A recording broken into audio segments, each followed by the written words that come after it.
पढ़ाता हूँ और रायबरेली के बहुत ही जाने माने पत्रकार गौरव अवस्थी जी हमें ज्वाइन कर चुके हैं। गौरव जी, आपका धन्यवाद हमें समय देने के लिए। मैं आपसे जानना चाहता हूं कि रायबरेली और अमेठी इस बार बहुत ही ऐसा केंद्र बन गया है जहां पर पूरे देश भर के लोगों की निगाह है। आप क्या देख पा रहे हैं, वहां की राजनीति में क्या परिवर्तन आए हैं? रायबरेली और अमेठी क्या किस बात के लिए तैयार है? राहुल और केएल शर्मा का चुनाव कैसा चल रहा है और स्मृति ईरानी और दिनेश प्रताप उन्हें कैसी टक्कर दे रहे हैं?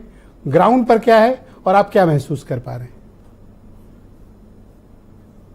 देखिए, रायबरेली की सबसे पहले अगर आपकी इजाजत हो तो रायबरेली पर बात कर ले। हाँ, आवाज आ रही है सर? हाँ प्लीज, बिल्कुल आ रही है। आ रही है। तो सबसे पहले हम रायबरेली पर बात कर ले। रायबरेली राहुल गांधी जी की उम्मीदवारी के चलते देश और दुनिया की निगाह में है, इसमें कोई दो राय नहीं। और गांधी परिवार के सामने जो प्रतिष्ठा और चुनौती की लड़ाई है कि सोनिया गांधी के ट्रैक रिकॉर्ड को कायम रखना राहुल जी के लिए जो उन्होंने बनाया है। ये सच है कि 2019 के चुनाव में सोनिया जी का चुनाव वोट शेयर 55% पे आ गया था और कभी जब 2006 के उपचुनाव में वो मैदान में थी तो 80% वोट शेयर था। तो उस वोट शेयर को बढ़ाना राहुल जी के लिए एक चैलेंज की बात है और यही चैलेंज भारतीय जनता पार्टी के सामने भी आता है कि जो 38% वोट शेयर दिनेश प्रताप जी ने 2019 के चुनाव में लिया था जी, उस 38% के वोट शेयर को बनाना दिनेश प्रताप जी के लिए इस चुनाव में 24 के चुनाव में खुद के लिए चैलेंज बना हुआ है। और उसका कारण ये है कि 2019 में वो फ्रेश उम्मीदवार थे। अभी तक उन्होंने कोई पब्लिक का चुनाव नहीं लड़ा था, डायरेक्ट वोट वाला। और 2019 के चुनाव में भारतीय जनता पार्टी ने उन्हें मजबूती से लड़ाया। पीएम मोदी की लोकप्रियता उनकी उसके अच्छा, मैंने दो तीन चीजें देखी। अब तो उत्तर प्रदेश की सरकार में मिनिस्टर हैं, चुनाव भी लड़ चुके हैं, बीजेपी ने पूरी ताकत भी उनके पीछे लगा रखी है। और आज तो आपने देखा होगा मनोज पांडे भी बीजेपी में ऑफिशियली आ गए। अब आपको लगता है कि ये लोग राहुल को मिलकर चुनौती दे पाएंगे या फिर रायबरेली डिसाइड किया हुआ बैठा है? देखिए, रायबरेली ये जो चैलेंज की बात है कि मनोज पांडे आ गए हैं, तो इसमें हमें लगता है कि जिस गुटबाजी को दूर करने का प्रयास केंद्रीय नेतृत्व और प्रांतीय नेतृत्व को मिलकर चुनाव अनाउंसमेंट के जस्ट बात करना चाहिए था, वो चुनाव के अंतिम क्षणों में किया जा रहा। तो ये केंद्रीय नेतृत्व और प्रांतीय नेतृत्व की बहुत बड़ी चूक हुई है उनसे कि एक तो मनोज पांडे, अदिति सिंह, दिनेश प्रताप सिंह जिले की राजनीति में एक सब विरोधी ध्रुव के सितारे। इनको एक मंच पर कभी ये सब कांग्रेस के एक मंच पर हुआ करते थे, तब भी वहां भी यही हालत थी। और आज भारतीय जनता पार्टी के मंच पर है तो वहां भी वही हालत हो रही है।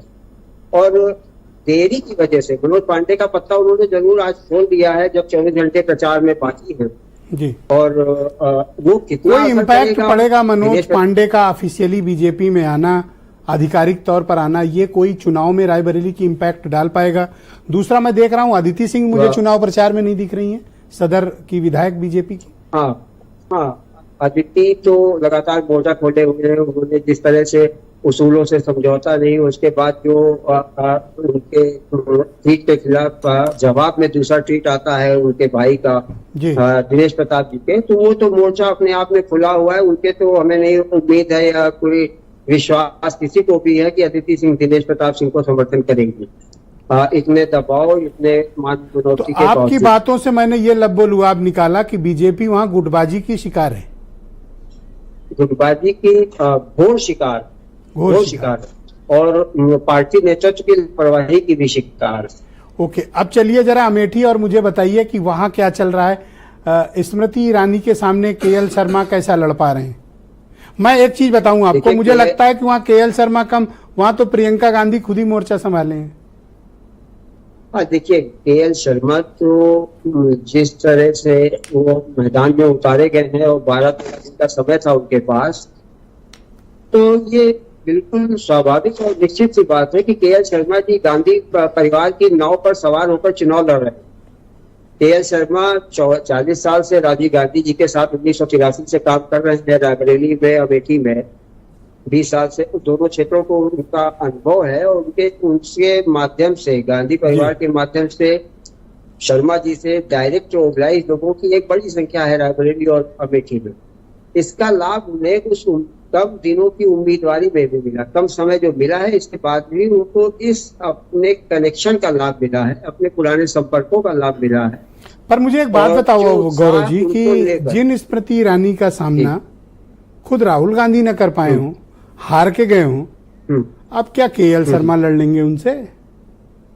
अब इस चीज को ही समझने की बात है कि गांधी परिवार ने अपनी एक रणनीति बनाई कि आप राहुल गांधी को रणछोड़ कह सकते हैं कि अमेठी छोड़ के, ये तो जाहिर सी बात है कि अमेठी छोड़ के वो रायबरेली गए हैं। उसको वो कह रहे हैं कि हम माँ की विरासत के वो संभालने आए हैं। आप कह रहे हैं, भारतीय जनता पार्टी कह रही है कि वो रण छोड़ के गए हैं, डर के गए हैं, हार के गए हैं। नहीं, ये 2-3 दिन तो चला, लेकिन चूंकि वो रायबरेली से लड़ गए इसलिए ये बात चिपक नहीं पाई राहुल पे। 2-3 दिन तो चला, नहीं चिपक, लेकिन आगे चिपक नहीं पाई क्योंकि बगल में लड़ रहे थे ना। हाँ, वो चिपक नहीं पाई, वो मुद्दा भी खत्म हो गया। लेकिन के.एल. शर्मा जिस मौजूदगी से, जिस अपनी समझदारी से जी क्लोज कॉन्टेस्ट में आ गए हैं, तो ये गांधी परिवार के सहारे के.एल. शर्मा की एक उपलब्धि है कि वो लड़ाई को बड़ा रोचक बना चुके हैं। आज अमेठी में आप कहीं भी किसी भी जगह खड़े हो जाइए, किसी भी वर्ग में हो, वो ये नहीं कहेगा कि ये जीत रहे हैं कि वो जीत रहे हैं, कहेगी कांटे की लड़ाई। गौरव जी, आप हमारे साथ बने